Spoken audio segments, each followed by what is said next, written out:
최고 통치자가 실수로 나 주 하나님이 하지 말라고 명한 것을 하나라도 어겨서 그 허물로 벌을 받게 되었을 때에는 자기가 지은 죄를 깨닫는 대로 곧 흠없는 수렴소 한 마리를 제물로 끌고 와서 그 수렴소의 머리 위에 손을 얹은 다음에 주와 번제물을 잡는 바로 그곳에서 그 수렴소를 잡아야 한다. 이것이 속죄 제물이다. 제사장은 그 속죄 제물의 피를 얼마 받아다가 손가락으로 찍어서 번제단의 뿔에 바르고 나머지 피는 번제단 밑바닥에 쏟아야 한다. 그런 다음에 그는 화목 제물의 기름기를 다루듯이 수렴소의 기름기를 제단 위에 올려놓고 모두 불살라야 한다.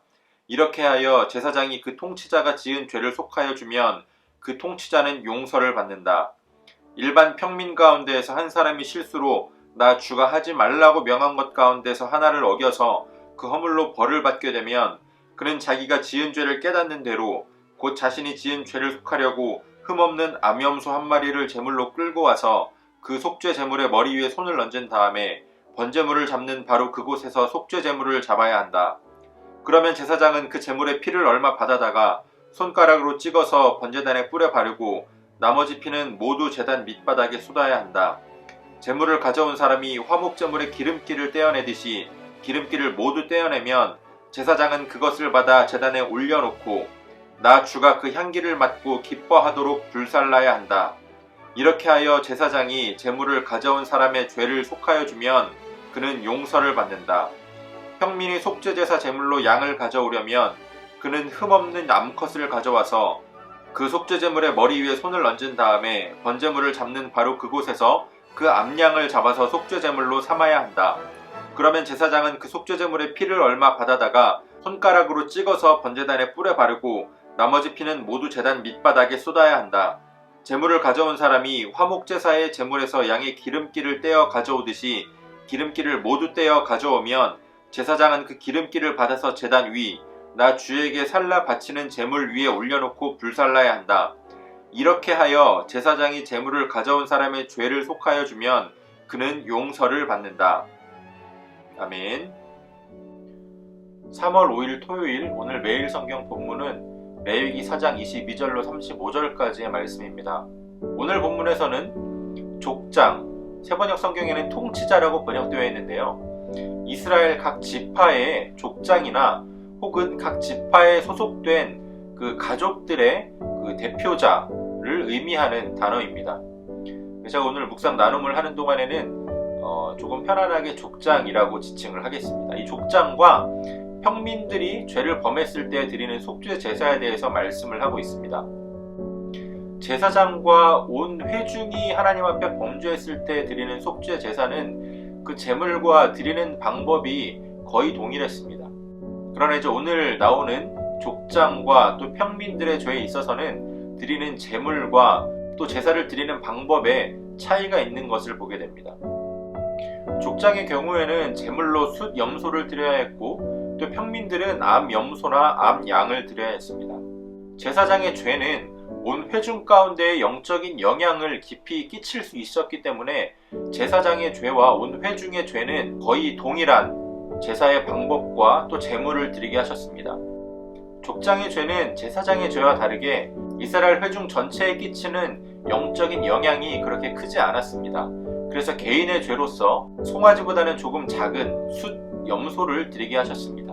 일반적으로 가축의 수컷이 제사에 있어서는 더 나은 제물로 여겨졌지만 평민의 입장에서 새끼를 낳고 젖을 먹일 수 있는 암컷은 더 큰 경제적 가치를 가지고 있었습니다. 그러므로 평민들에게 암 염소나 암 양을 바치라고 한 것은, 더군다나 흠없는 가축을 바치라고 한 것은 그들이 그들의 죄로 인한 그 죄값을 또 그에 합당한 희생을 치러야 했음을 말씀하고 있는 겁니다. 죄에는 그에 따른 심판이 있다는 것, 이것이 하나님께서 정하신 법이자 또 하나님께서는 거룩하시고 선하신 분이시기 때문에 하나님의 백성이 하나님 앞에 서기 위해서는 그들의 죄값을 치러서 해결해야만 했습니다. 오늘 족장과 평민들의 제사의 방법을, 그 과정을 잘 살펴보면 제사장이나 온 회중의 속죄제를 드릴 때와는 달리 그 제물의 피를 성소 안까지 가지고 들어가지 않습니다. 번제단의 뿔에 바르고 또 남은 피는 번제단 앞에 다 뿌리게 됩니다. 누가 죄를 지었느냐에 따라서 하나님께서 물으시는 책임의 정도가 다르다라는 겁니다. 그리고 누가 죄를 지었는가에 따라서 성소가 얼마나 더럽혀지는가가 다르다라는 거예요. 피를 바르고 피를 뿌린다라고 하는 것은 죄로 인해 더러워진 것을 씻어낸다, 정결케 한다라는 의미가 있습니다.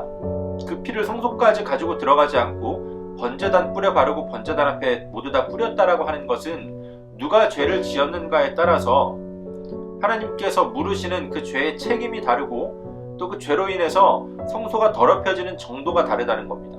이는 죄의 경중에 따라서 하나님이 다르게 심판하신다라는 의미는 아닙니다. 죄를 지은 자가 감당할 수 있는 그 죄값을 요구하신다라는 겁니다. 예수님께서도 달란트 비유를 우리에게 말씀하실 때에 무릇 많이 받은 자에게는 더 많이 찾으신다라고 말씀하십니다. 누구든지 죄를 지으면 그 죄값을 하나님 앞에 감당해야 하지만 그 죄 지은 자가 감당할 수 없는 것을 요구하시지는 않으시겠다라는 말입니다.